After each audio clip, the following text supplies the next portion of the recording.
hey everybody, it's Rob Senska here for the Film Prize Foundation. Tonight you're watching Film Prize University. This is episode 4 about production. And it's presented by the Prize Foundation, which is made possible from a generous grant from Louisiana Entertainment, a division of Louisiana Economic Development, supported by our partners at the Louisiana Film Entertainment Association and other amazing sponsors for Prize Foundation. Okay, so this year's workshop includes 8 classes. And so we're about the halfway mark. Last week was pre-production. So hopefully you guys saw that. If not, it exists on YouTube. You can go check that out. It takes you right up to this point where you're about to roll camera. You have a script, everything's prepped. To tell you a little bit about the prize, it is a film competition and festival where you create a short film anywhere between 5 and 15 minutes, no documentary, no animation. And those films are due July 12th. Make sure you register at prizefest.com. They're due on July 12th. And then after that, on August 9th, the top 20 films are chosen. And then Prize Fest happens in October. On the 20th to 23rd is Film Prize, where you actually watch the films and the public gets to vote, which is awesome because you're going to have like thousands of people see your film. A lot of film festivals, you might see like your family or your friends show up for it. But at Film Prize, everyone that goes that wants to vote has to see the film. So you have judges voting and you have the public voting. And it's an amazing party weekend as well. And Prize Fest itself is 2 weekends. You have fashion prize, food prize, comedy prize, music prize. It's just like, it's turned into this whole thing. So Shreveport, man, it's getting cool. So I think that covers everything for the rules of the Film Prize. But another addition to this year is you can win $50,000, which used to be the prize back in the day, and now it's back if you shoot in Caddo Parish, which is the Shreveport area. But you can also shoot anywhere else in Louisiana for $25,000. So depending on where you shoot, it's a different prize. But there is only one prize. There can be only one. And if you want to look up the full prize rules, they are at prizefest.com. And tonight you can actually get half off on your registration, which is normally $50. But if you type in FP University, it'll be $25 tonight. That's FP University. So tonight we're talking to William Hellmuth, who's an amazing cinematographer / director. He's done a ton of scripted content. He's worked for NBC, Nerf, Blizzard, and he has a background in editing as well. So not only has he written, he's directed, shot, and edited. So he's done the entire process, and he's never actually done Film Prize. So he'll be talking just from his perspective. He lives out in Los Angeles and is able to do all of this work, plus somehow have time for a family, his wife and kids. And he's, I've really seen him sort of start out from a DP, like getting started as a DP, go to this like amazing person I'm just jealous of when I see the stuff he's worked on. I think he was on a pirate ship this past week. So I think with that being said, we're just going to throw it to William and see how it goes. All right, cool. Thanks for the intro. I was on a pirate ship last week. It was super fun, super cool. And I'm actually finishing that shoot in 2 weeks, not on the ship anymore. We're on a beach, but still pirates. So it's exciting. It's very cool. So yeah, tonight, walk us through production. Like you have all of your pre-production ready, and like, what is your process from day one? Everything changes from like hypotheticals to boots on the ground reality. So for me personally, and the way my brain works, this is where it all kind of starts to make sense and get easy because I can lay it all out and then execute. So really the first thing you got to do, you finish, script is done, all the revisions are done, you've got whatever financing or money or if anything ready to go. And so now you got to start planning a shoot. So this is an interesting period because it's kind of a mix between pre-pro and production, but you got to sit down and break down your script, which is I could actually talk. I taught a cinematography class where I spent a whole 4 hours on script breakdown alone, but just try to kind of summarize it a little bit. You have to think about production and how you're going to be moving through locations.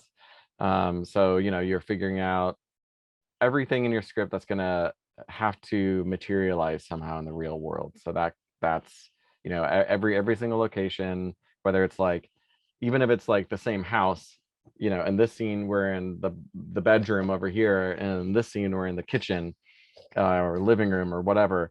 Just every specific location, list it all out, plan it all out, props, which actors are in which scenes, everything like that, so that you can start planning out your shoot and know, you're not figuring out anything on the day. So yeah, that you're breaking down first, like all of those logistics. You're looking at your dates. You got to figure out, what gear you need for each shoot. Well, this pirate shoot I was just on, is a great example. Like, I sat down with the director as we were prepping for pre-pro, and not pre-pro, prepping for production. And one of the big things that we realized as we were going through his shot list, is, and I'm just going to assume that you kind of have talked a little bit about writing out a shot list prior to production, but if you haven't, just in case, every single shot you're going to shoot in the movie, you're going to want to list out as well.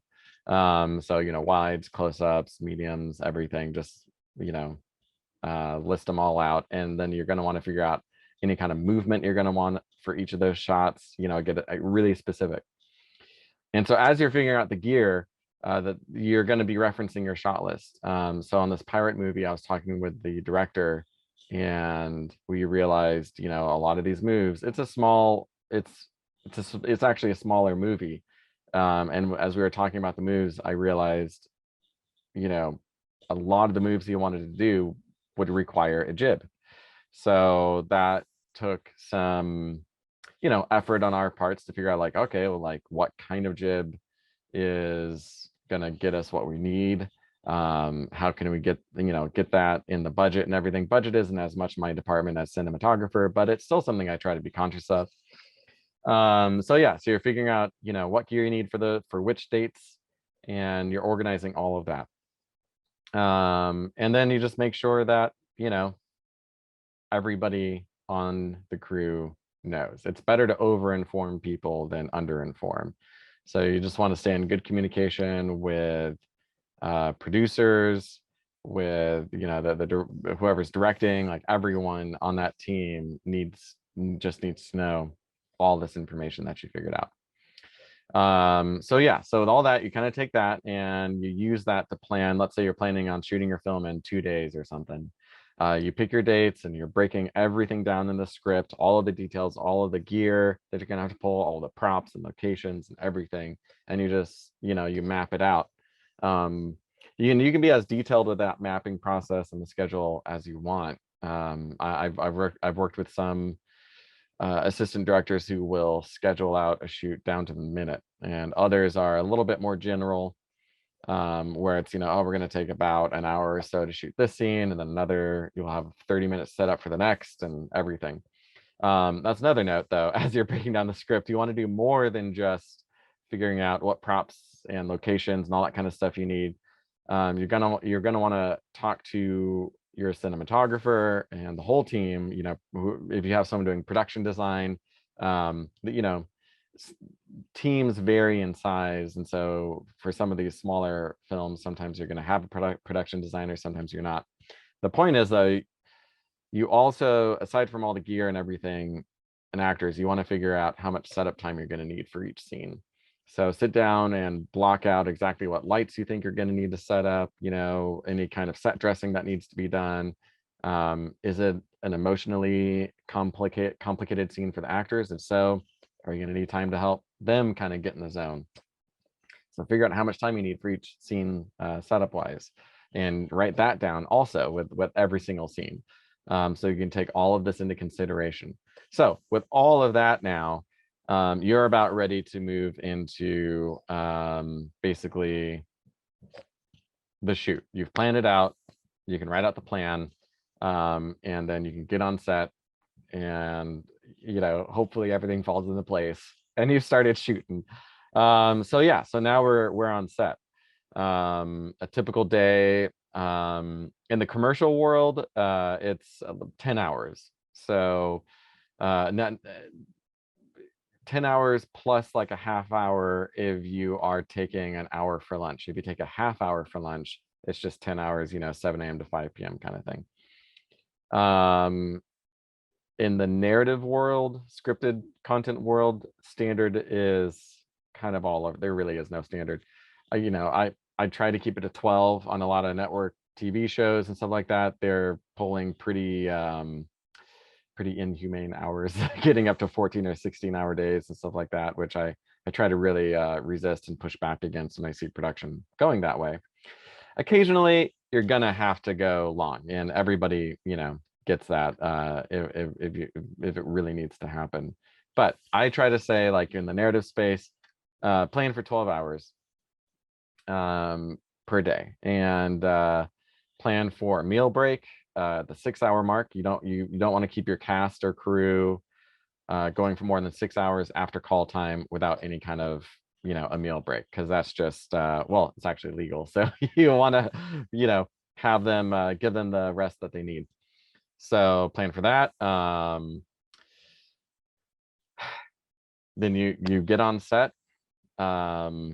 You've got your first day.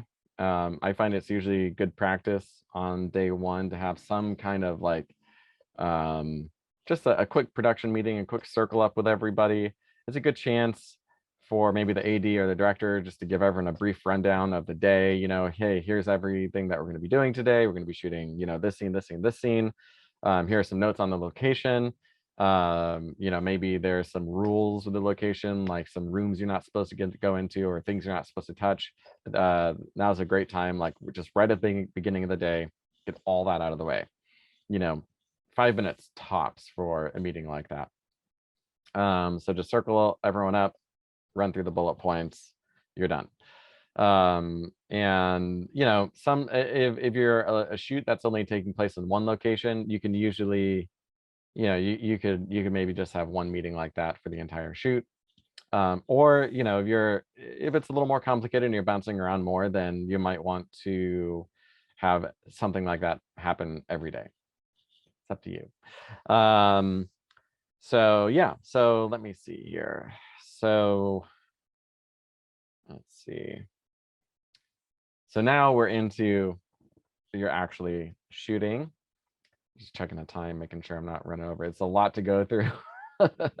So one of the things for a shoot when it comes to actually like running the set that I find is really, really important is really making sure everybody understands what their role is, what their job is, like what are they there to do, and that everybody respects that.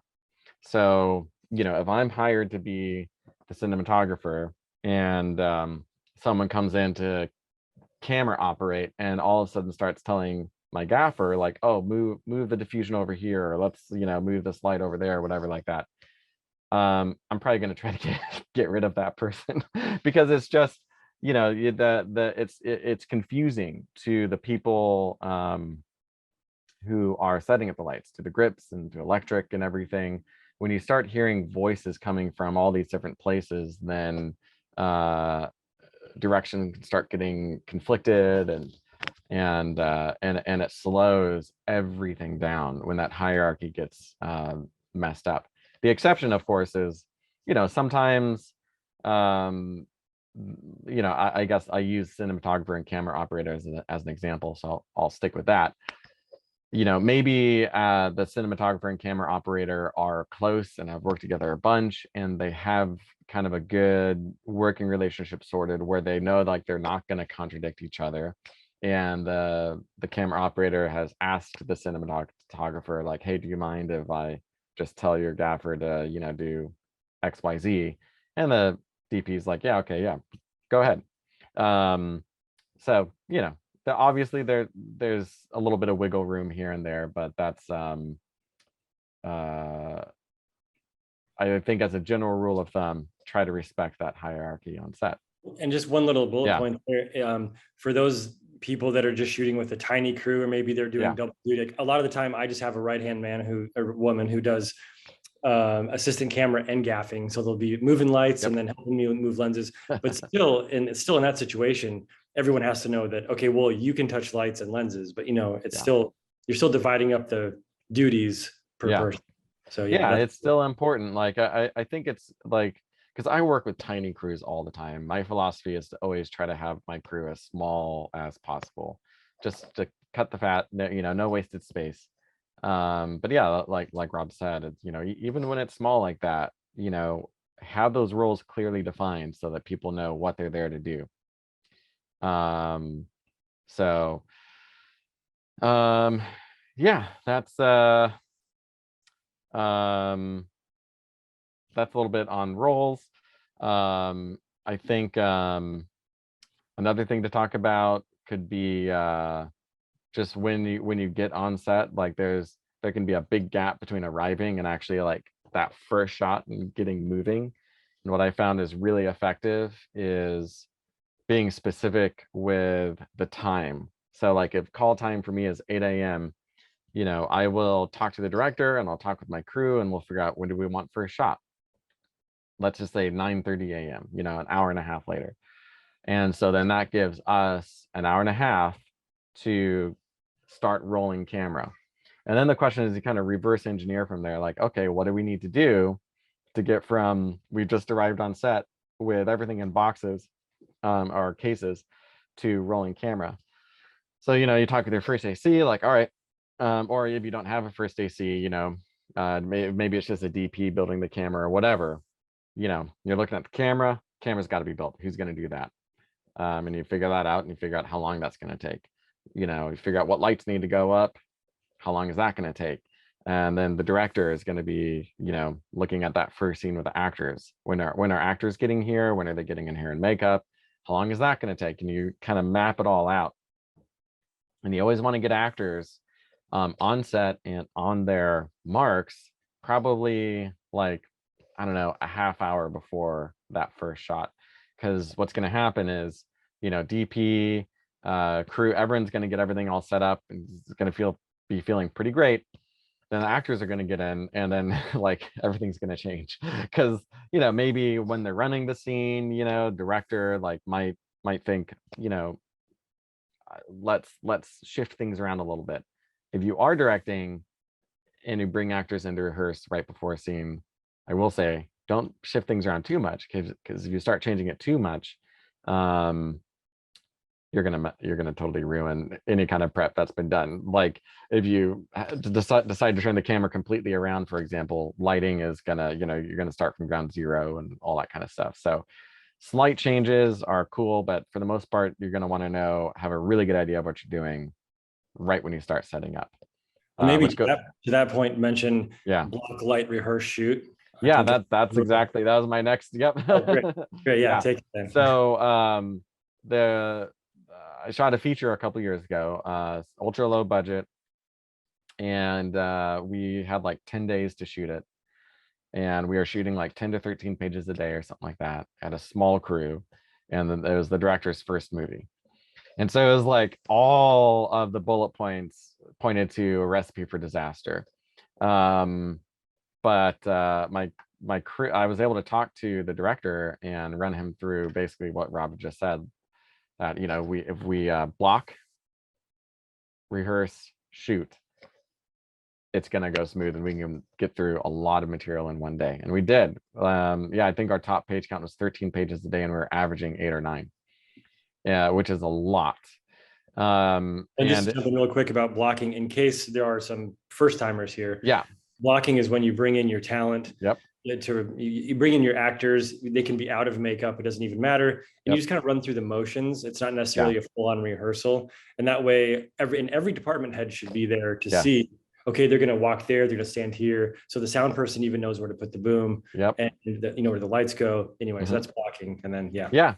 Actually, and I can keep going on that too. Yeah. So you block like Rob said, and that's this is also a great opportunity for the DP and director to collaborate a little bit on that. Like in this film Drive All Night, the director Peter, he would bring in the cast and we'd block the scene. And like Rob said, you just say, all right, for these lines, talking to the actors, you know, you guys are going to be here.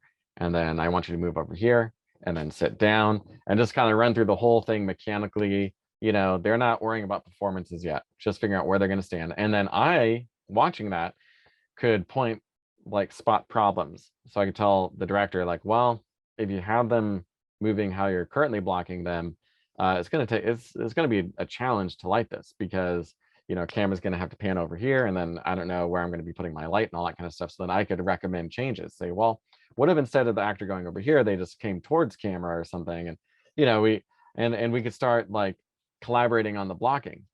And I could basically recommend blocking that would be much easier and faster to light, which is what we needed on this shoot.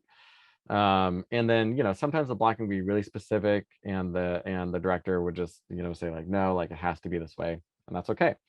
But, you know, it gave me a chance at least to have some input. So then after that blocking was done, the director would take the actors into another room and he would rehearse. And now that me and my gaffer and all the department heads, we'd all seen exactly where they're going to be, we could just light the scene. I would usually compose the wide shot while the director was present, not worry about lighting it, just figure out what the shot was, so that while he was rehearsing with the actors, I could be lighting the set and, you know, light for all these different points and come up with a really detailed plan. And so then we could shoot that wide shot when he came back with the actors. He'd bring them back usually about 5 minutes before we were supposed to roll, so that I could get the actors in the space again and they could be in the light and kind of feel the space and know what was going on. And then we would shoot. And the cool thing about doing it this way is it really minimized setup time when we would be moving from the wide shot into these, you know, mediums and close-ups and stuff, because my team and I knew exactly where the actors were going to be when it came time to start moving the camera around. We had already come up with the plan for exactly what lights were going to go where when we would move the camera. So I could just tell my gaffer, like, all right, we're going into Lexi's close-up. Like, all right, great. And then he could just start moving lights exactly where they needed to be.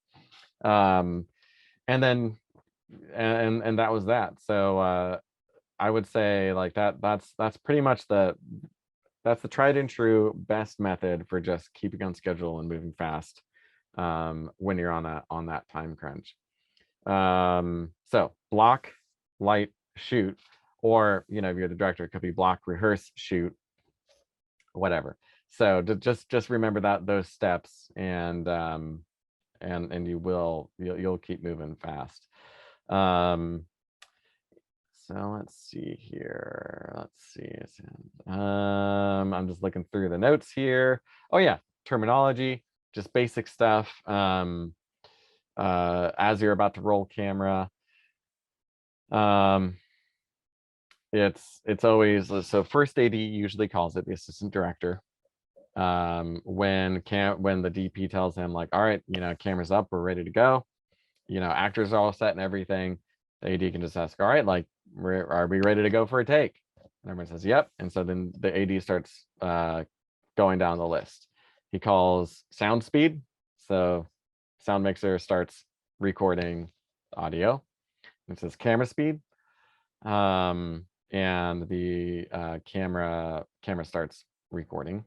And then he calls for the slate, and whoever's doing the slate will already have it in frame. In fact, yeah, I'll back up a little bit. So when the AD yells sound speed, whoever is clapping moves the slate into the shot, so that when the camera starts speeding, the very first frame, that slate's already in the shot. It's the first thing you see. So it's camera speed, it's sound speed, camera speed, slate, and then the clapper will go, you know, scene 2, a take 1, whatever, marker, and then clap, and then leaves. And then once the slate's out, the camera operator is going to be there and make sure the camera's all set, good to go. And when it is, they call camera set, and then that's the last thing that's said before the director calls action. And the camera set just means, you know, we're all set to go, we're ready to go, lights are ready, camera's ready to go. So it's sound speed, camera speed, slate, camera set, action. And that's the order right there. I will say to Yeah. that, just fill in a little bits of that, like saying Yep. camera set. Sometimes the camera has to be looking over here to see the slate because Yep. you're shooting off of a car or a boat or something. Mhm. So then if you get the slate, the director is going to want to hurry up and say action, but like the camera has to come back over here and get ready. Yep. And then to go back to your first frame should be the slate, because this kind of goes into post. Because when you're editing, you're going to look at the clips and you're going to, if it always shows the first frame of your clip. And if that's the slate, you're going to be looking for, through this mountain of footage and see like, oh, this is 32 Baker at take 3. There it is. Cause you can just pull Mhm. up the thumbnail. It's right there. So that's a very important fact, Yeah. which I don't even know if I learned it in school. I just had to like School of Hard Knocks. Yeah, But I just figured it out, you know. You see him doing it on set, and then eventually like, oh yeah, that's a good idea. right. Good idea. Yeah. All right. Anyway, back. So yeah, that's, I mean, and then, there are so many logistics that go into the actual set running that I feel like I don't have time to get through. But, sound, for example, you're going to want to figure out, coordinate with your sound mixer beforehand. Do they have some kind of time code sync, to synchronize the time code between whatever their external recorder is and your camera? Or are you just going to run it straight into the camera? Usually get higher quality if you have an actual, external recorder. But yeah, I mean, you're just going to want to figure all of that out. So let's see here. Blocking. Talk about block. We did talk about blocking a bit, but I want to get into it a little bit more. So we talked about blocking and then rehearsing. And there is a big difference between the two. Blocking, you're just getting into the specifics of kind of where they're going to be, where those actors are going to be standing for each beat of the scene. And then when you take them offset, that's your chance as the director to actually start rehearsing the scene.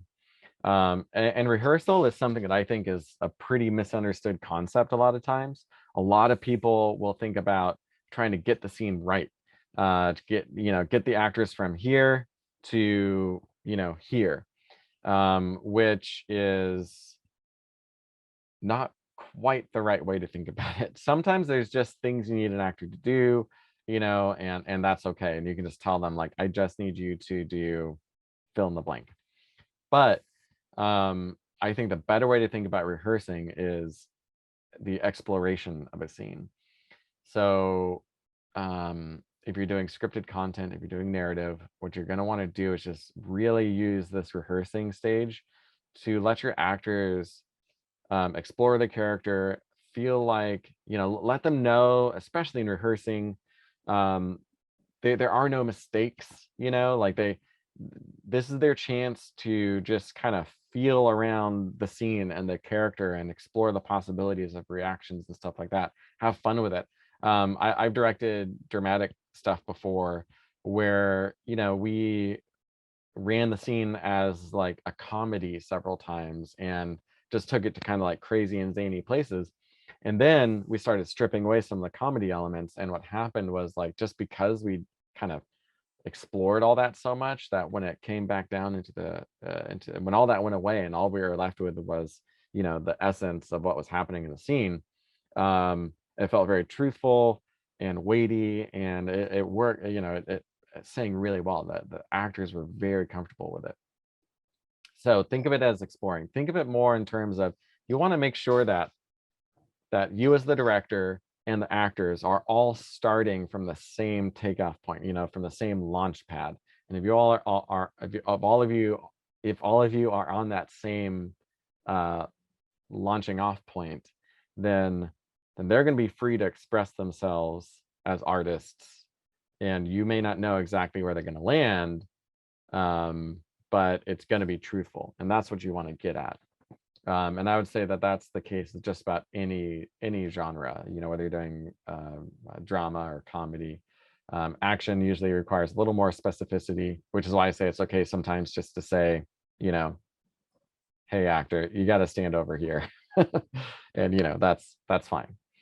Communicating with actors is something also I think I kind of want to demystify a little. You hear a lot of different takes on it. A lot of, do talk to actors this way, don't talk to actors that way or whatever. And there is truth to a lot of those. I think in general, it's great to give actors like action verbs. Don't tell an actor to, be angry, but tell them to try to like, accomplish a goal. That, maybe it's an impossible goal and that's what makes them frustrated or angry or something like that. But you give them something to do. But even aside, well, all that aside, just remember, actors are filmmakers just like us, and they get it. Like they understand that we're trying to create something and that we're going for some kind of an end product.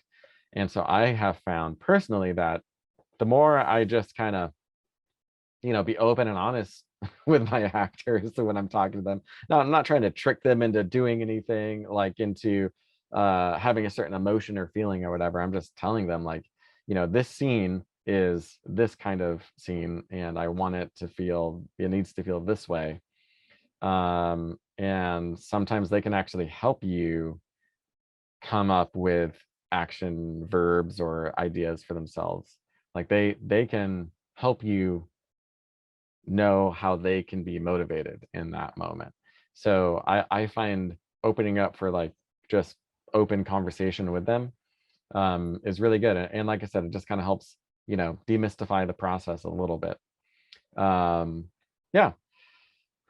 So let's see. So we got into blocking and rehearsing, communicating with actors, and then there's the whole camera side of things. We'll talk about that a little bit. In pre-pro and prep for the shoot, you should have already figured out all of your settings.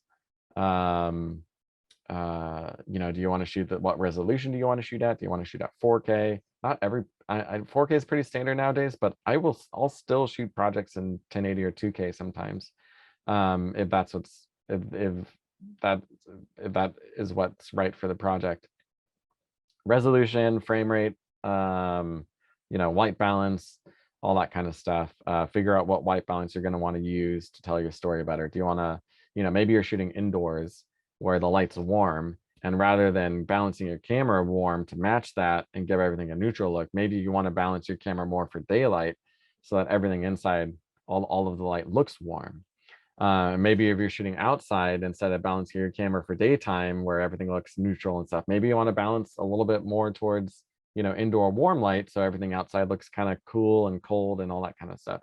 Or you want to balance even more warm than it is outside and go, make it look even warmer. That's a little bit, general rule of thumb is just match whatever the Kelvin of your setting is, and then you can change color temperature and stuff like that a little bit in post if you want. But if you're more knowledgeable with cameras, you can totally use that white balance to tell your story. I think that goes to it's about the best way to tell your story. Even if people might not understand this, it's like be able to see the film in your head before you even get on set. That way, like, this doesn't look right. So stop and have a conversation. Even like just Google it. Like, what? It's true. This way, like, figure it out. Like, if you do it right the first time, if you can. Never be afraid of, I mean, I've been on like pro sets where people end up Googling random stuff because they just don't know. And like nobody cares. Like if your movie comes out good, like no one in the audience is going to be like, they probably Googled how to do that. Like nobody cares. Just figure it out. And while we're on that, I actually had a note here to talk about nobody cares what's behind the camera. It's something I say all the time. It only matters what you put in the frame. You could use like a pizza box or a cat's litter box or something as like a flag for a light, whatever's laying around. You could use a person like, hey, stand there for 5 minutes. I need to block this light. No one will ever know what was behind that camera as long as you get a shot that you like, that the audience will understand. I once shot a low budget commercial for Manscaped, and it was in this bar, and we wanted to look mysterious and like it was nighttime and all that kind of stuff. And way in the back of the bar, there's this door with a full window on it, and it just ruined the image, ruined the mood and everything. But it was so small of a shoot that I didn't have, I literally didn't have any floppies or flags or anything like that to cover up the window.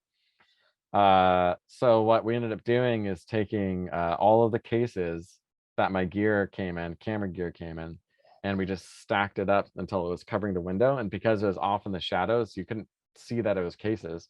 It just looked like, pitch black shadow in the background. And it was just me and my gaffer slash key grip, the one guy helping me on the shoot, just stacking random stuff we had sitting in the car to block the light. So yeah, and it came out great. And even I forget that we stacked that stuff to block the light sometimes, but nobody cares. Just do what you got to do and make it happen. Yeah, I think that's a great point. Don't worry so much about making it look pretty. A big turning point for me in my career as a cinematographer is when I stopped worrying about making stuff look good and making it look like I like other people's work that I liked. And I started thinking about, what does the story really need right here? What cinematography is going to just really communicate to the audience what needs to be said? And when I really started just like driving for that, I mean, my images got better. Like it's so weird how when your focus shifts from that to just trying to say visually what needs to be said, there's a big leap. I think, and that's something I say all the time too, is Yeah, people say, well, who's your main influence as a DP? And I say, well, if people can tell that it's my work, maybe I'm doing it wrong, because you should be catering to the director. So like your work should yeah, be a little bit different each time. yeah. I mean, and my philosophy is, yeah, don't try to have any kind of a signature look or anything like that, that is you. Make it work, approach every project and every collaboration with every director like its own thing. But at the same time, you can't help being you. And the way you're going to approach that, even if you're being completely a servant to the story and everything, it's going to end up looking uniquely like your work, because there's only one of you, and you can't help making it look like your work. It's just going to happen. So don't even try to do that. Just a problem solve the way that you do.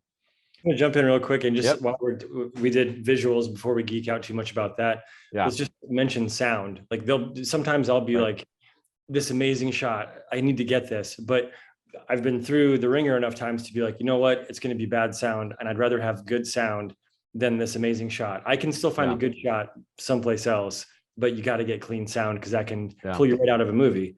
It So I can. don't know if you want to speak to that a No, little I bit. can. I mean, sound is like it's one of the last things that filmmakers learn to really care about, but it's also the thing that's going to make your movie look the most professional, and that's like no joke. I mean, I if you watch a lot of shows or movies or whatever, you start to and really pay attention to how they look.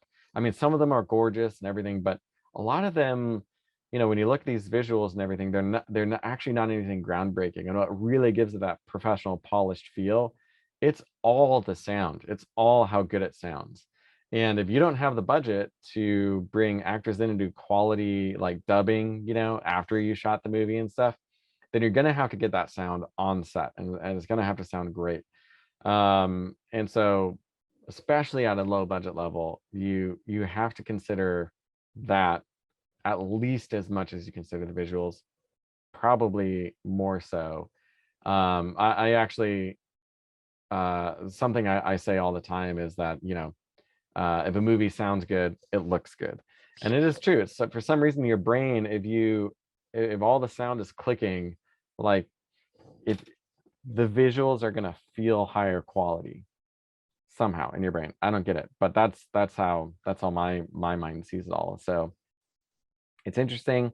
But yeah, absolutely don't forget about sound. I'm not a sound mixer, so I can't speak to specifics of how to get good sound other than quiet location, get the mic close. So And if your sound person says like, no, I can hear this thing, I don't know what it is, listen to that person. Or yeah, maybe sometimes if you have like a friend running sound, but you know something about it, go take a listen to it, because you're not going to want to fix that later. yeah. And just wait for the train to pass before you start rolling. I mean, there can be a lot of people on set that might know something about different departments. So make sure you have that understanding from the get-go. Even if you hire someone to be your sound person and they're just a friend, just know Yeah. that you can step in if you need to. Because at the end of the day, I always say you want your project to be the best project possible, and just put your ego to the side. You're all working toward the same goal. Yeah, yeah, and actually that's a lesson I had to learn years ago when, I was directing a web series, and a friend gave me some pretty harsh criticism, and at first I was pretty upset. I took it, I didn't take it great, but I went home and I remember like thinking, the more I thought about it, the more I thought he was right, as much as it sucked to hear, but he was right. And I also realized, in addition to that, what he'd given me was a gift. Like all of the advice he'd given me did nothing but help me and help that succeed. So yeah, so the next day I was able to tell him that and say, I'm actually super grateful for this. So just remember, like, as much as it may hurt your ego when someone has some critical thoughts or whatever, if they actually are things that will make it stronger, then that's a gift. So yeah. Let's see, and then I think we can talk a little. Oh yeah. This is a good directing note here, just generally speaking. You get your scene laid out, you're doing your wide shot, then you're going in for your close-ups and all that kind of stuff. That's something I see a lot as a DP. Our directors, especially newer directors, who will get a wide shot set up, and they'll do like literally like 6 to 8 takes of this wide shot, just trying to get those performance beats just right. It is usually entirely pointless to do that. A wide shot, it's so wide, usually you're not going to be getting all the little nuances of the performance. And what you are going to be getting is the geography of the space. And usually in the wide shot, the drama is more visual, with the lighting and the framing and that kind of stuff. So as long as you get the actors hitting their frames, just their blocking just right, that's the point where I say move on. Just a couple takes and get into those close-ups. Those close-ups is where you really want to get those emotional powerhouse moments. Don't waste time on your wide shots, especially when you're on a budget. Get to those close-up money makers as fast as you can. I talked a little bit about lighting before, when it comes to lighting for emotion, like not worrying about making things pretty, but worrying about what an image says. All of that is true. That being said, you do want to there are a few basics for lighting that you're going to want to cover. It's really tricky to actually lay all of these out in or lay out lighting basics in a webinar like this, but I can just give a little bit of general advice. Generally speaking, if you're shooting people, try to film into the shadow side of their face. So you're giving them what's called a far side key. So that key light, the main light that's lighting them, is coming from the far side of the camera. That makes sense. So you have camera over here, I'm the actor, light, over here. And what that does is the shadows that are facing the camera, I think of it as it's giving shape to the face. Shadow, you're seeing how the shadows fall in interesting ways. Another thing, good visual aid is, when the sun's setting and you're looking into the sun, but maybe not looking at the sun, though you look down, at the grass and the trees and stuff, and the shadows are coming towards you. That's where the drama is.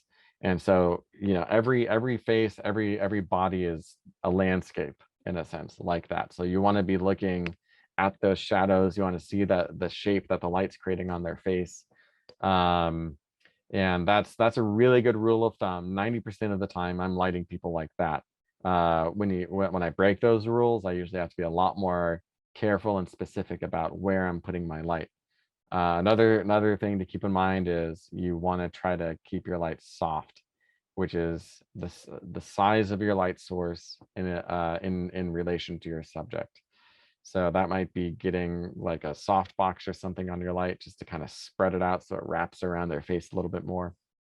And if you want to learn more about this, actually, I think there's some look up 4-Minute Film School on YouTube, and they've got a ton of awesome tutorials on this kind of stuff. I've actually done a couple for them too, so you might see yours truly up there. But All of the ones they've done in the last year or two are done by other people, and they're incredible. So really informative, 4-minute film school, run by Aperture Lighting, and they'll give you really good, just general lighting advice, that is not like brand specific. You could do this with, Home Depot lights, if you want to. That's to that Yeah, point. I've told something I've taught a lot is it doesn't matter. This kind of goes back to it doesn't matter what's behind the camera. yeah, And like you said, big soft sources, and that could be if you have a soft box or anything to put in front of it, like a white sheet, anything, wax yeah. paper. I've used shower curtains. Shower curtain, Yeah, yeah. And then if you have nothing to put in front of the light, bounce it against something. yeah. That it does the same effect, because the bigger the budget of a movie, like if you see behind the scenes on a big movie, giant soft sources. The bigger the budget, it's like the bigger the soft source. They'll like float balloons into the sky that have lights on them. Yeah. But again, it doesn't matter what lights you're using. Like he said, it could be work lights from your garage. You just bounce them against something. Just look at the image and see if it feels right to you. Yep. Exactly. And one thing, if as far as lighting tutorial goes, I would say if I have like 10 seconds to tell someone, if I'm just pointing the camera at a face, I'm like, take 2 lights and point them at each other on opposite sides of someone's face. Yeah. So it's like diagonally, one kind of in the front and to the side, and then the other one. Yeah, that's about it. When in doubt, now see, you can make a movie right now after this tutorial. Anyway, I'll give it back to you, William, for whatever we're talking about next. Oh, no, that's fine. I mean, aside from that, it's just, it gets down to managing your media. Like, you shot all this footage, get it off the cards as fast as you can, onto more than one drive, because you don't want to have all of your hard work just reliant on one drive not shutting down or crashing or something like that. So I always try to, like, twice a day, dump all the media onto a drive and then immediately back it up onto another drive, so that by the time I'm going home from a shoot at the end of the day, my footage is in at least 2 different locations. And then at the end of the day, on the drive home from set, those drives go to separate houses. So like I might take one drive and then I give that drive to someone else, and they take it because I don't know, maybe I'll get in a car accident or something. I want, those drives need, or maybe my car will get broken into and stuff will get stolen, or you just never know. So separate your media as much as possible. And don't put all your eggs in one basket, basically, when it comes to media. Just be, you've already put so much work into it. Don't cheap out on when it comes to this. On a lot of sets, there's a media manager who's, someone whose entire job is just backing up and making sure all the footage is secure. So yeah, that's a big deal. Also, you want to be really organized with how you take media from the camera and to your computer, so that you don't accidentally rewrite or format a card, erase everything on a card before it's been transferred. So usually the standard method for that is tape on the camera. You put little like strips of tape on the camera with like the card numbers on it. And then when you pull a card, you pull that strip of tape from the camera and you put it on the card. And that says that this card is hot. It doesn't have any, it hasn't been dumped yet. So you can put that on the table, and as long as you see that tape on the card, it's not ready to be put back in the camera and formatted. It needs to be transferred. And then and you don't take that tape off until it's in the card reader and transferring. And then when it's done, you can, get rid of the tape or whatever, and your card's good to go. And I've been on some where you can have maybe a little box or something where when the card's done transferring, you put it in that, and that box, is a box full of like of clean cards that are ready to be put back in the camera and erased and recorded on again. Just figure out a system.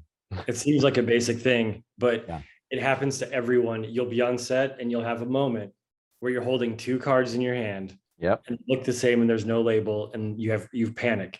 Don't do anything. Check the cards. Always check the cards. I was on a Netflix show, and like how much money they're spending on a daily basis. Well, one of the cards got transferred twice, so they were missing 1 card.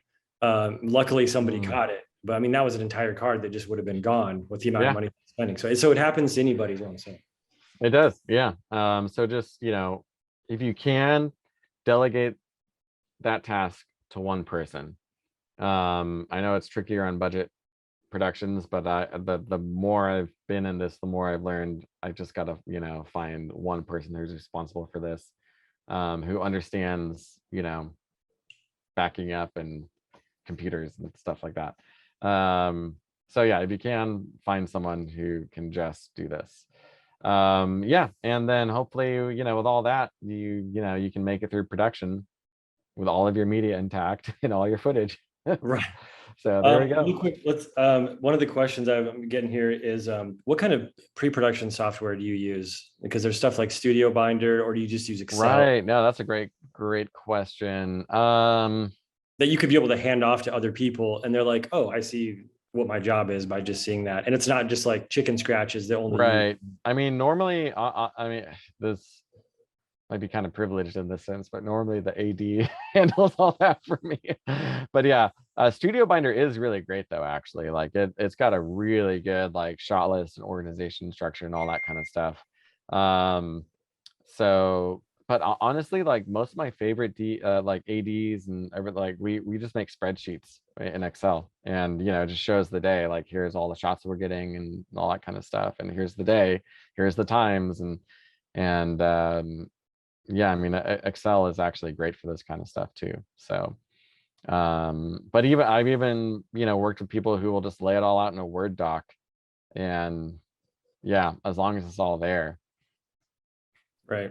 nobody cares. So Another yeah. another thing I'm going to say, this kind of harkens back to our sound conversation.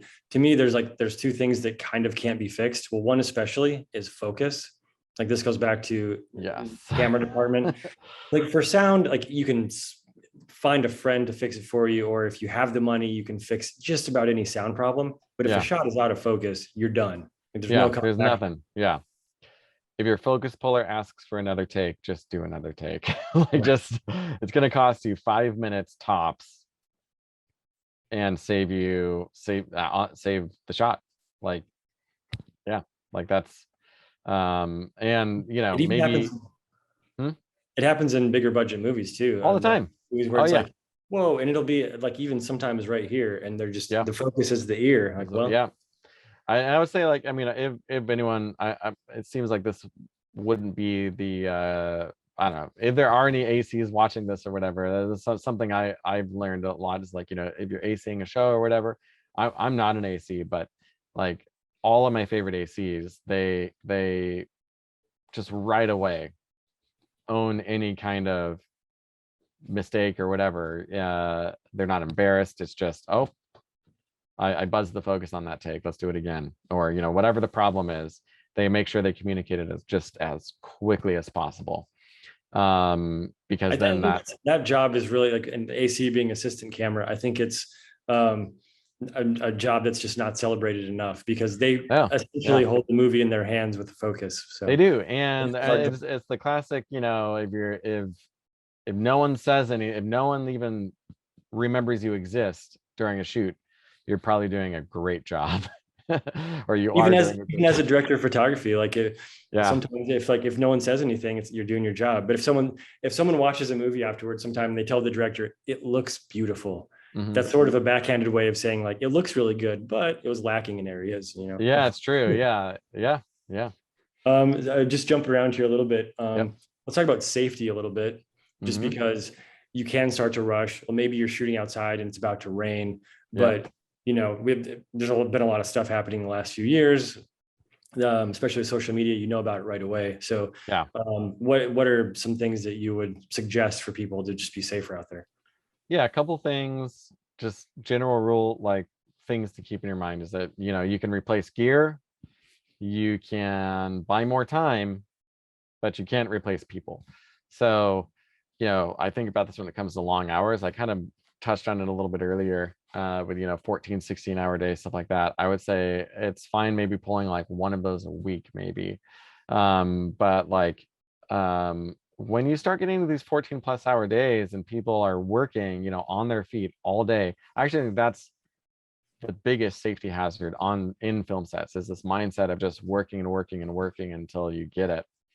And then you do this 14 or 16-hour day, and then you have to drive home, and you're running on adrenaline, like, oh, I can drive. I can't tell you though how many people fall asleep at the wheel driving home, and they don't always die, thankfully, but a lot of times, sometimes they do, because they just get worked to the bone. And so I just feel like, you know what, like you can buy some more time, by either prepping better so that you know exactly what needs to be shot so you can make your day in 10 or 12 or less. By the way, that film where we were shooting 13 hours a day, we only went into overtime on like 1 or 2 of those days. And a lot of the days we were done in 10 or 8 hours. And you can get a lot done if you're organized. Again, block, light, shoot. Like you can do this. So that's a big safety issue. Or maybe if it's rain's coming in and it's a surprise rain or whatever, don't be a hero. Don't run out there and start grabbing lights and cameras and stuff like that and running in. You don't want to slip. You don't want to get injured. You can replace the gear. It's cheaper than hospital bills. Take care of the people first. Yeah, that's I try to think of that and apply it to whatever the specific scenario is. But there is this like idea of like rushing on set, and all of the people who I think do the best work have this mentality that if something is worth doing on a film set, it's worth taking the time to walk to the grip truck and walk back. You should never have to be running across a field or a house or something like that just to get a shot for a movie. Just take the time to walk. Well, and I'm guilty of doing that too, especially on reality shows too. They'll be like, get that shot, and it's like you get one take at grabbing that, so you'll just take off. I've fallen into like a thorn bush holding the camera before. Always protect the camera. We're stupidly taught as I'm bleeding, but right. How important is a team? Because I know, like, especially around, there's a lot of our registries for this year have been Shreveport based or will shoot here, and a lot of the same people work on films or they help each other out. Like, how important is that? I mean, the team is of the utmost importance. I mean, that's why you see so many crew members that kind of find each other and just stick together from one project to the next. Because it's not even necessarily about who's best or anything like that. It's who you click with. Like my go-to gaffer and key grip and ACs. I find them, and it's not just that they do good work. It's that we get along as people, we click, we're able to laugh together, and that gives us a sense of safety and security when we're working together, where we're not walking on eggshells around each other. We can tell each other what we think about the lighting or angles or whatever, and we have that shorthand that develops. So like getting that team that you really click with, and that you can see as your creative collaborators and peers, is just extremely important. So I'd say look for those people, find them, and when you find them, just stick together. Like you don't have to keep feeling like, oh, I got to switch it up, I got to work with more people or whatever. Like, no, if you've got good people to work with, just work with them. Right, because at the end of the day, you're saving time. Mm-hmm. If you develop shorthand, you develop your own language. Yep, it's really important. Yeah. Well, thank you so much, William. This has been amazing. Hopefully you guys got something out of this, and it'll be on YouTube for those of you that missed it. And so again, register your film at prizefest.com, and that half price code is FP University. And there's something that we do at every Film Prize event, William, and that's, I'm going to count 1, 2, 3, and then we say Viva la Film Prize. Okay. Gotcha. No matter what event it is, there's always a Viva la Film Prize. So here we go. I'm going to count 1, 2, 3, Viva. All right, here we go. And 1, 2, 3, Viva la Film Prize. You did your first Viva. Well done, William. Yeah. You're part of the family now. All right, everybody, awesome. Thank you so much for watching, and we'll see you next time. In May, it'll be about post-production. See you then.